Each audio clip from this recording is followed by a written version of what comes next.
వేడి వేడి జొన్న రొట్టెల కారం కలుపుకొని తినడం ఎంతమందికి ఇష్టం.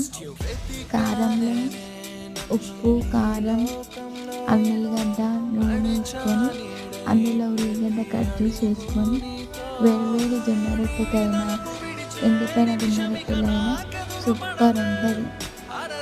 మీరు కూడా ఎప్పుడన్నా ఇలా ట్రై చేశారా? ట్రై చేయకపోతే ఒకసారి ఇలా ట్రై చేసి చూడండి. చాలా